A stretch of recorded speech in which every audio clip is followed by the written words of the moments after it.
Hi, I'm Judy. I live in Washington State. Um, live off grid on 20 plus acres. I have solar, wind to supply my electricity. It even pumps my water. I have goats, geese, chickens. Uh, this time of year, of course, I don't have a garden. I've got ice.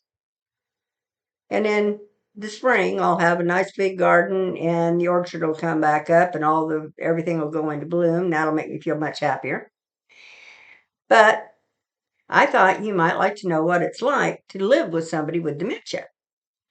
Now, the reason I think it might be of interest to people is because I believe that our president, President Biden, has dementia. And people think, well, he couldn't possibly have because he can function. Um, they can function so long as they are in their little area of expertise, their area of comfort. And so long as they have a controller in the background telling them what to do, where to go, what to say. And I thought I'd give you a few examples of that. My husband had dementia for over 10 years, and I was his sole caregiver. This is a funny one.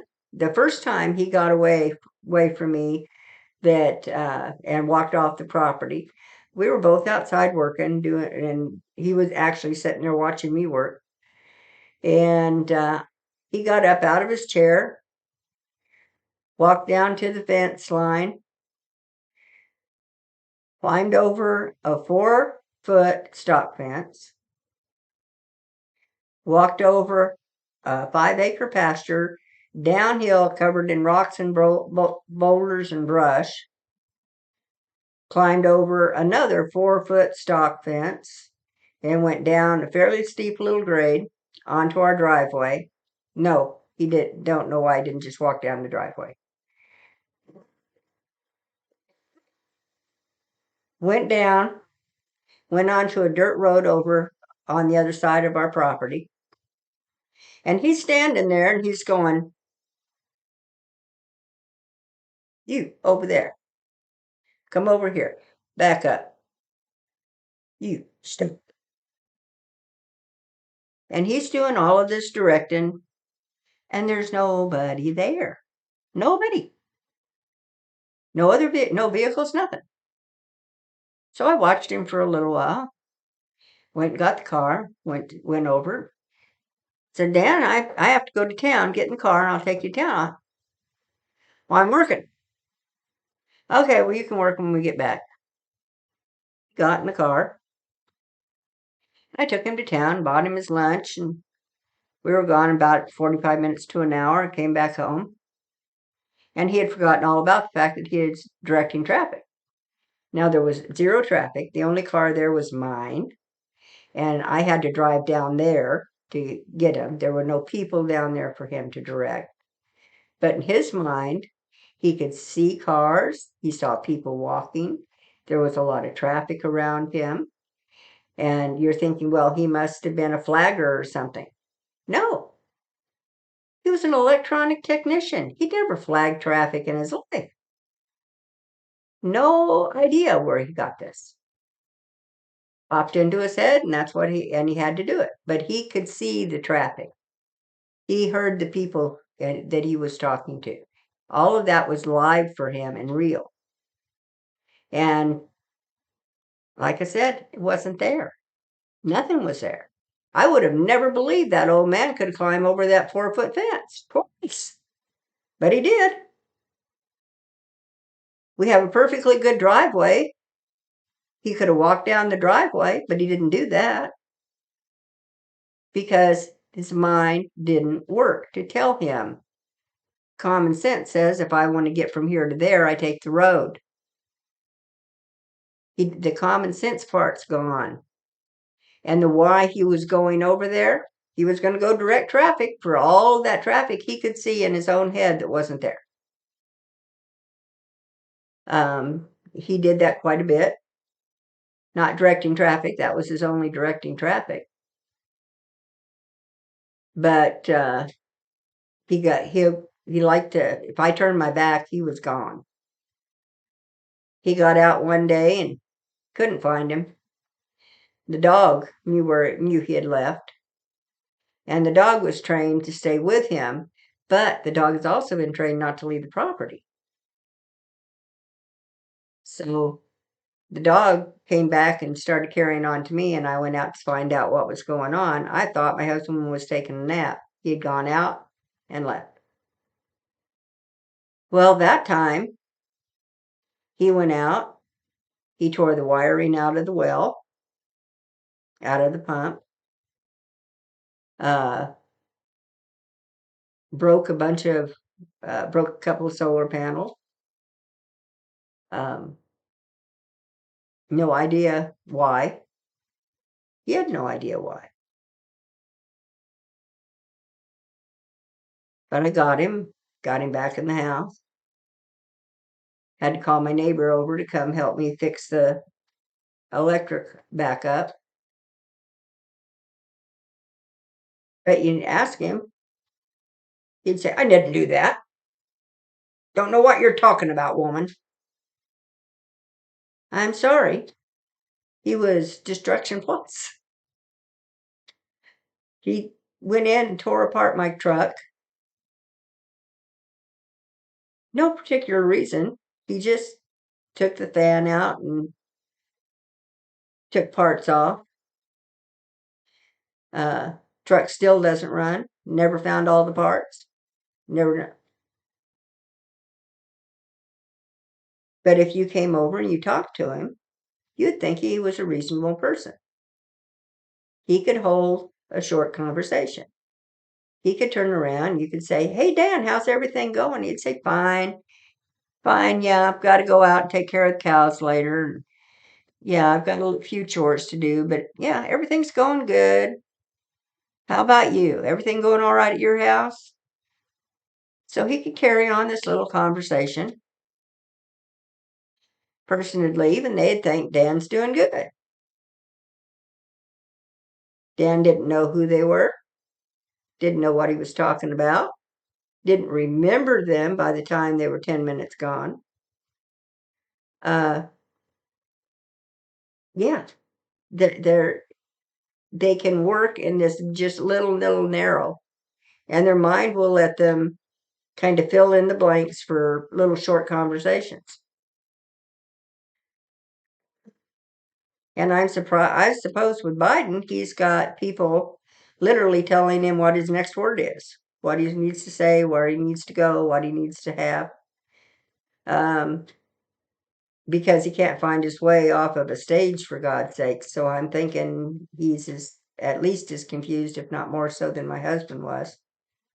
He's probably on a lot better medication than my husband was, because my husband was being handled by the VA. And the VA's thing was, he's old, he's going to die. Let's hope it happens soon. Well, lived 10 years, and he didn't have a bad life.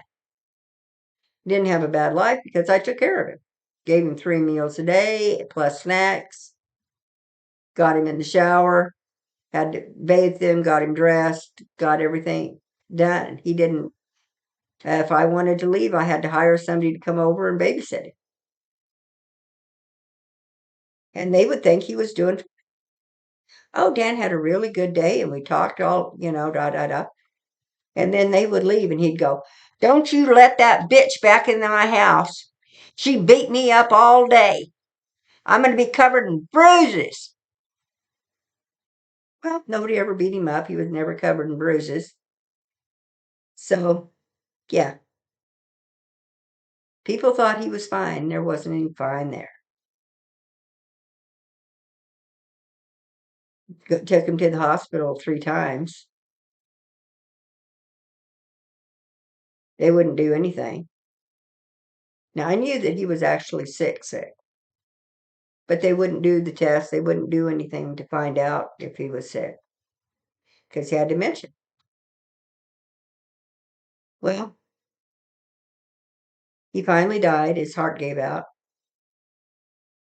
Turns out he had cancer and all kinds of other things wrong with him. I'm not sure I would have recommended treatment for him because A, couldn't follow treatment, and B, uh, I don't think it wouldn't have made his life better. The other thing Dan did was he watched John Wayne. I'll tell you what, if I never see McClintock, Big Jake, uh, what was the other one? Rio Lobo, over and over and over and over again. I mean, sometimes 10, 12 hours a day. That came on in the morning when he got out of bed, and it didn't go off until after he was in bed at night. And sometimes he would get up in the middle of the night and want to watch it. You'd think that, well, so glad he entertained himself. He didn't know he was watching the same thing over and over again. He would laugh at the same spots every time. He would yell at the screen for doing something stupid at the same spot every time. He just had no idea. So, yeah, but that was his comfort. He could sit there and watch John Wayne all day long. And he did. But for me, it meant I couldn't let him out of my sight day and night. Got alarms on the doors and all of that. He still got away from me in the middle of the night a couple of times. There's only so much a person can do.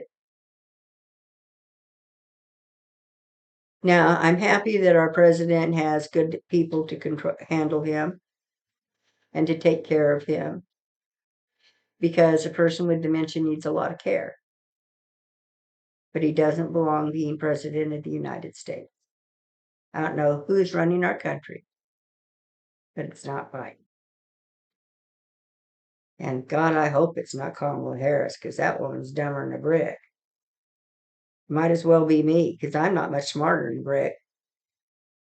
But, whoa. Anyway, I'm going to be doing a lot of these little quickie talks, less than 15 minutes, talking about my life, what's going on, what's not going on.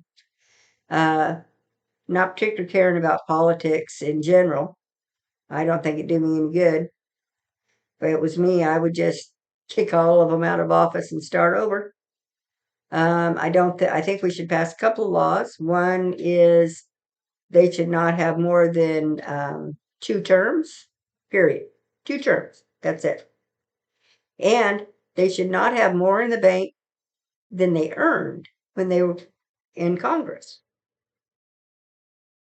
You know, they can do the stock market thing, and it's okay. If they find out, they know when somebody's going to be rated or something's going down. They know all of that stuff that we don't know. And by law, if I knew it and I acted on it, I bought a bunch of stock or sold a bunch of stock because I knew about that, I would go to jail. And if you don't think that's true, ask Martha Stewart.